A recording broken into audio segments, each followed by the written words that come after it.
அவர்கள் அத்தனை பேரும் ஒட்டுமொத்தமாக பாய்ந்திருந்தால் நம் வீரர்களின் கதி என்னவாயிருக்கும்? அவர்களின் துப்பாக்கி குண்டுகள் என்ன செய்திருக்க முடியும்? 100 பேர் மடிந்தாலும் 1000 பேராக பாய்ந்து வந்து நம் வீரர்களை அழித்து புலித்தேவனை காப்பாற்றி இருக்கலாமே. ஆனால் அதற்கான தைரியம் அவர்களுக்கு வரவே இல்லையே. தமக்கும் அந்த கதி வராமல் பார்த்து கொண்டால் போதும் என்று பயத்திலேயே மிரட்சியோடு நின்று கொண்டிருந்தார்கள். அவர்களை நாம் எப்போதுமே அத்தகைய அச்சத்திலேயே வைத்திருக்க வேண்டும். அதற்காக நாம் ஏதாவது செய்தாக வேண்டும். நான் இங்கு வந்து சில நாட்களிலேயே அங்கும் இங்கும் சென்று பார்த்து அந்த மார்க்கத்தை கண்டுபிடித்து விட்டேன் கர்னல். Really? Yeah. என்ன வழி என்று சொல் மேஜர் கிரே. அந்த மருது பாண்டியர்களுக்கு துணையாக இருப்பது அம்பலக்காரர்களும் பாளையக்காரர்களும் தான் என்று நீங்கள் சொன்னீர்கள் அல்லவா? எஸ். அந்த பாளையக்காரர்களில் ஒருவரான கோபால நாயக்கர் தானே பல வீரர்களை உருவாக்குவதோடு பாசறைகளையும் அமைத்துக் கொண்டிருக்கிறார். Definitely. அந்த பாசறைகளில் ஒன்றை முதலில் தாக்கி அழிக்கிறேன். அதை காணும் மக்கள் திகைத்து போவார்கள். பிரிட்டிஷாருக்கு எதிராக உருவாக்கப்பட்ட பாசறை ஒன்றை அழித்து விட்டார்களே, இதே கதிதானே மற்ற பாசறைகளுக்கும் ஏற்படும் என நினைப்பார்கள்.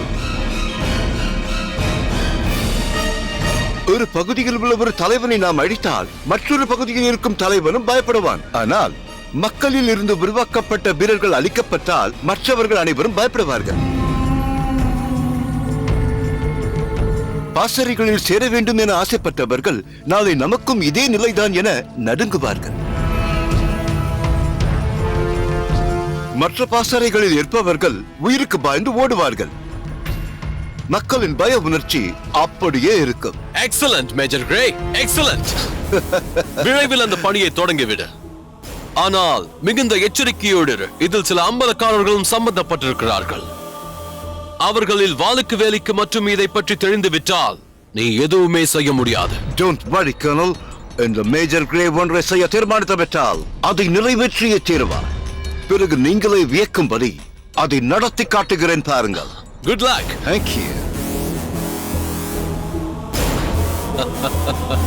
குட் மார்னிங் துரை. Hey, சம்புலிங்கம். வா. Hey, சம்புலிங்கம். என்ன மேன் இந்த நேரத்தில்?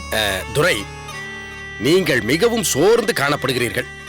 உங்களை உற்சாகப்படுத்தும்படி ஏதாவது செய்ய வேண்டாமா? அதற்காகத்தான் நான் வந்தேன். என்ன செய்ய போகிறாய்?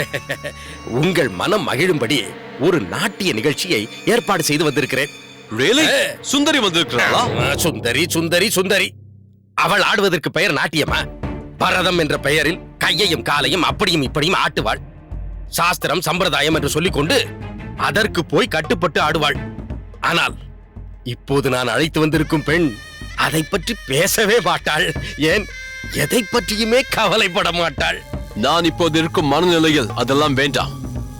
நீ திருப்பி அழைத்து கொண்டு போ. இப்போதுதான் இது எல்லாம் வேண்டும். நீங்கள் மட்டும் அவள் நடனத்தை ஒரு முறை பார்த்து விட்டால் போதும். பிறகு யாரை பற்றியும் நினைக்க மாட்டீர்கள். Alright. எனக்காக இவ்வளவு தூரம் அழைத்து வந்து விட்டாய். உனக்காக பார்க்கிறேன்.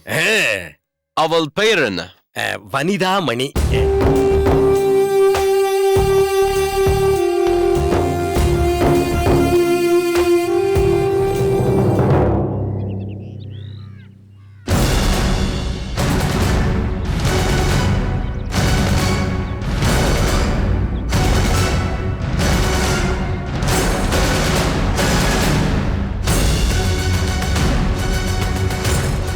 இன்று நமக்கு இப்படி ஒரு விபரீதமான செய்தி வரும் என்று நான் நினைக்கவே இல்லை. வாளுக்கு வேலியோடு செவத்தையாவும் வந்திருக்கிறார் என்றவுடனேயே ஏதோ பிரச்சனை என்று நினைத்தேன். அது சரியாக போய்விட்டது. கோபால நாயக்கரால் உருவாக்கப்பட்ட பாசறைகள் வெவ்வேறு இடங்களில் சிறப்பாக செயல்பட்டுக் கொண்டிருக்கின்றன. கனக சபாபதி, உலகநாத உடையார், உத்தமநாத படையாச்சியார், கடங்குடி குஞ்சநாயக்கர், பூபதி நாடார், கோமிரெட்டி கல்யாணி தேவர், எல்லப்ப முதலியார், உதய பெருமாள் கவுண்டர் என பல்வேறு புரட்சியாளர்களால் பாதுகாக்கப்பட்டு வருகின்றன. தாங்கள் குறிப்பிட்டவற்றுள் ஒன்றான கனக சபாபதியின் பாசறையை இன்று மேஜர் கிரே தாக்கி அழித்திருக்கின்றார். இதன் மூலம் உங்கள் ஒவ்வொருவர் பாசறையையும் இப்படித்தான் அழிக்கப் போகிறேன் என்று அறைக்கூவல் விட்டிருக்கிறான் அந்த மேஜர் கிரே. இனி எப்படி அவனால் அழிக்க முடியும்? இந்த முறை அந்த மேஜர் கிரே எந்த வழியை கையாண்டான் என்பதுதான் நமக்கு தெரிந்துவிட்டது. இரவு வெகுநேரம் விழித்திருந்த வீரர்கள் விடியற்காலை நேரத்தில் சற்று அயர்ந்து உறங்கும் சமயத்தில் தனது படைகளோடு வந்து வளைத்துக் கொண்டான் அந்த கயவன். வீரர்கள் விழிப்படைந்து என்ன நடக்கிறது என்று புரிந்து கொள்வதற்குள் துப்பாக்கி குண்டுகள் சரமாரி பொழிந்திருக்கின்றன. அப்படியும் பயந்து பதுங்கவில்லை. நமது வீரர்கள் தங்களிடம் இருந்த வேல்களையும் வாள்களையும் கொண்டு போராடி இருக்கிறார்கள்.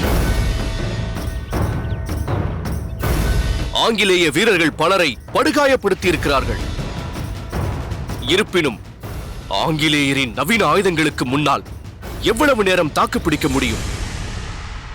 நமது வீரர்கள் அனைவரும் மடிந்து விட்டார்கள். பாசறையை சுற்றி பாதுகாப்பு வீரர்கள் இரவில் காவல் புரிந்திருப்பார்களே, அவர்கள் எதிரிகள் வருவதை பார்க்கவில்லையா? அதற்கு இடம் கொடுக்காமல் எந்தெந்த இடத்தில் எத்தனை பேர் நிற்கிறார்கள் என்பதை சில நாட்களாகவே கண்காணித்திருக்கிறான் மேஜர் கிரே. அங்கெல்லாம் சில ஆங்கிலேய சிப்பாய்களை முன்னதாகவே அனுப்பி நமது பாதுகாவல் வீரர்கள் அத்தனை பேரையும் ஒரே நேரத்தில் தாக்கி அழித்திருக்கிறார்கள். ஒருவருக்கொருவர் செய்தி தெரிவிக்கவோ யாரேனும் ஒருவர் ஓடி வந்து பாசறையில் உள்ளவர்களை எச்சரிக்கவோ வாய்ப்பே இல்லாமல் போய்விட்டது. நயவஞ்சகன்! இவனையெல்லாம் வீரர்கள் என்று ஏற்றுக்கொண்டிருக்கிறார்களே பிரிட்டிஷ்காரர்கள். ஆங்கிலேயர்கள் ஆரம்பத்தில் இருந்து செய்த எல்லாமே நயவஞ்சக செயல்தானே வாளுக்கு வேலி. பிரிட்டிஷ் கிழக்கிந்திய கம்பெனி என்ற விளம்பர பலகையோடு பாரத மண்ணில் கடைவிரிக்க வந்தவர்கள் தானே அவர்கள். காலப்போக்கில் அவர்களிடம் இருந்த ஒற்றுமையின்மை என்பதை பயன்படுத்திக் கொண்டு பிரித்தாளும் சூழ்ச்சியினால் அவர்களுக்குள் இருந்த பகையை அதிகமாக்கினார்கள். இரு ஆடுகள் சண்டையிட்டுக் கொண்டு ரத்தம் கொட்டும் பொழுது இடையில் புகுந்த ஓநாய் போல் அந்த ரத்தத்தை ருசித்து பருகினார்கள். இன்று வடக்கில் உள்ள பல நாடுகள் ஆங்கிலேயர்கள் வசமாகிவிட்டன. தென்னகம் தான் இன்னமும் தன் உரிமையை விட்டுத் தராமல் போராடிக் கொண்டிருக்கிறது.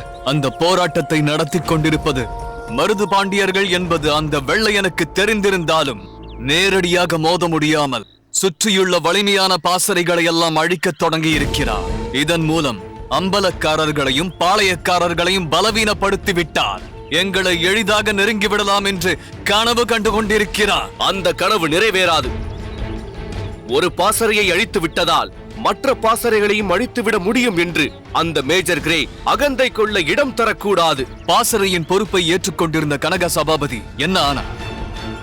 அவரும் அதில் மடிந்து விட்டாரா? இல்லை. நேற்றைய தினமே அவர் கோபால நாயக்கரை சந்தித்து விட்டு வர வேண்டும் என்பதற்காக புறப்பட்டு சென்று இரவு அங்கேயே தங்கியிருக்கிறார். அந்த நேரத்தில்தான் இத்தகைய அசம்பாவிதம் நேர்ந்து விட்டது. அப்படி என்றால் ஒவ்வொரு நாளும் அங்கு என்ன நடக்கின்றது என்பதை கண்காணிக்க ஆட்களை நியமித்திருக்க வேண்டும் அந்த மேஜர் கிரே. தலைவன் இல்லாத நேரம் பார்த்து பாசறையை தாக்குவது எளிது என்று இத்திட்டத்தை செய்திருக்கிறார். எப்படியோ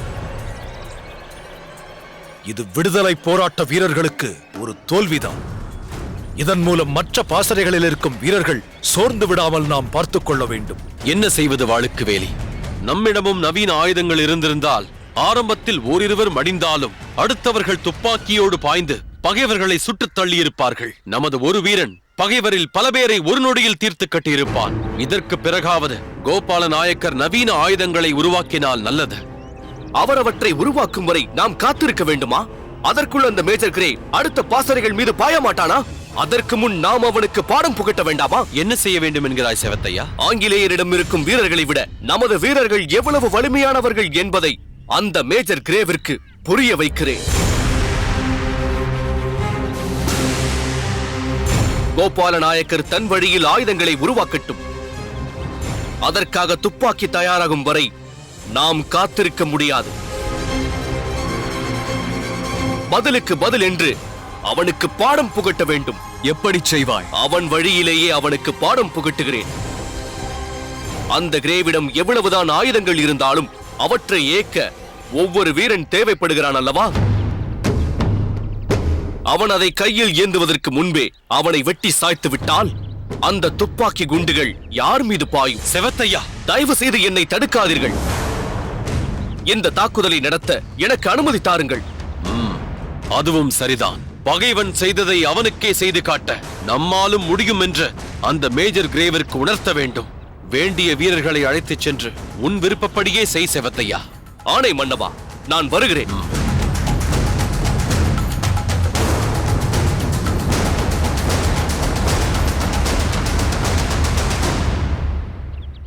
என்ன அப்படி பார்க்கிறாய் வாளுக்கு வேலி? அணையில் அளவுக்கு மீறி வெள்ளம் வந்துவிட்டது. அதுவாக உடைத்துக் கொண்டு போவதை விட நாமே உடைத்து வழிவிட்டு விடலாமே. அதைத்தான் செய்தேன். செவத்தையா வெற்றியோடு திரும்புவான். நீ தைரியமாக சென்று வா.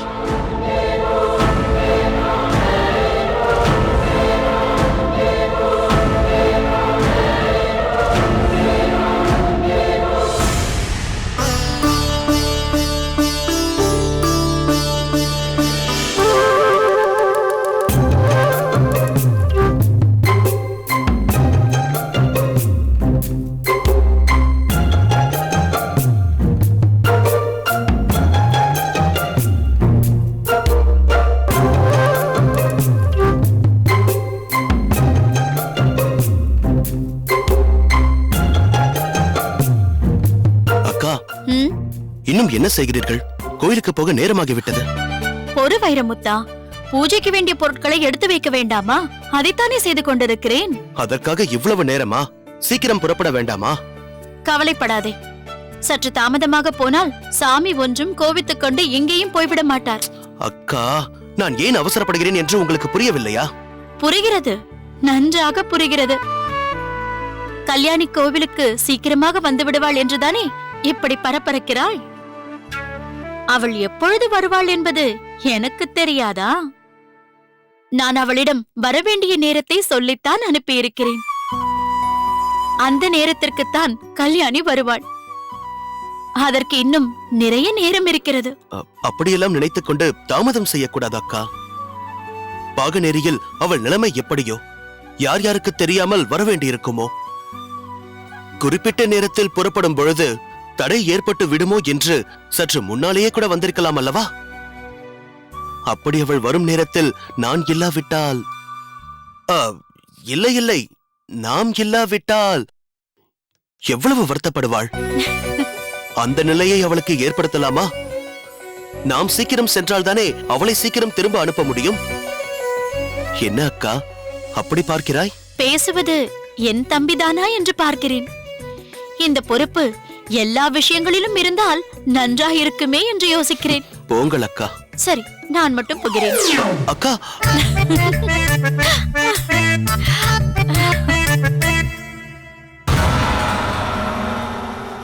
என்ன வைரமுத்தா? அக்கா, அம்மா வருகிறார்கள். வைரமுத்தா, அம்மாவுக்கு புரியும்படி எதையும் உளறி விடாதே. மிகவும் நுணுக்கமாக கண்டுபிடித்து விடுவார். என்ன வீரம்மா, கோவிலுக்கு புறப்பட்டு விட்டாயா? ஆமம்மா. வைரமுத்தா, நீயுமா போகிறாய்? ஆமாம் அம்மா. என்ன நீ ஏதோ ஒரு நாள் கோயிலுக்கு போகிறேன் என்றாய். இப்பொழுது வாரம் தவறாமல் கோவிலுக்கு போக ஆரம்பித்து விட்டாயே. உன் அக்காள் வழக்கம் போல கோவிலுக்கு போகக்கூடியவள்தான். வேறு வேறு கோவிலுக்கு போவாள். ஆனால் இப்பொழுது சொல்லி வைத்தது போல் நம் ஊர் எல்லையில் இருக்கும் அந்த ஒரு கோவிலுக்கு மட்டும் போகிறாளே. ஆமாம் அத்தை, சொல்லி வைத்து விட்டுத்தான் போகிறார்கள். என்ன மாப்பிள்ளை, யாரிடம் சொன்னார்கள்? என்ன சொன்னார்கள்? யாரிடம் சொல்வார்கள்? தெய்வத்திடம் தான் சொன்னார்கள். இனி நான் உன்னை தவிர வேறு எந்த தெய்வத்தையும் வணங்க மாட்டேன், உன் பாதத்தையே பிடித்துக் கொண்டேன் என்று எல்லை கோயிலில் உள்ள தெய்வத்திடம் இவர்கள் சொல்லி வைத்து விட்டார்களே. ஆமாம் அம்மா, அந்த கோயிலுக்கு போய்விட்டு வந்தாலே மனதிற்கு நிம்மதியாக இருக்கிறது. அதேதான் அம்மா, மனதில் ஏற்பட்ட சஞ்சலங்கள் எல்லாம் நீங்கி விடுகிறது. யாருக்கு எப்படிப்பட்ட கஷ்டங்கள் இருந்தாலும் விரைவில் விலகி ஓடிவிடும் என்று அங்கு வருபவர்கள் சொல்கிறார்கள். ஆமாம் ஆமாம், இவர்கள் சொல்வது 100% உண்மை. அங்குள்ள அம்மனுக்கு அவ்வளவு சக்தி, எல்லையற்ற துன்பங்களை நீக்கும் எல்லையம்மன் அல்லவா? அங்கே சொல்லியபடி, அதாவது வேண்டிக் கொண்டபடி நடந்து கொள்ள வேண்டாமா? சீக்கிரம் இவர்களை அனுப்பி வையுங்கள் அத்தை. மாமா, இன்றுதான் நீங்கள் என் மனதை புரிந்து கொண்டு பேசுகிறீர்கள். என்னை நீங்கள் நன்றாக புரிந்து கொண்டீர்கள் என்பது இப்பொழுதுதான் புரிகிறது. ஏதோ இப்போதாவது இந்த மாமனை புரிந்து கொண்டாயே. அதுவே எனக்கு போதும். என்ன வீரம்மா, அந்த கோவிலுக்கு போவதால் நிம்மதி ஏற்படுகிறது என்றாயே, அத்தையையும் உன்னோடு அழைத்துச் செல்ல வேண்டியதுதானே?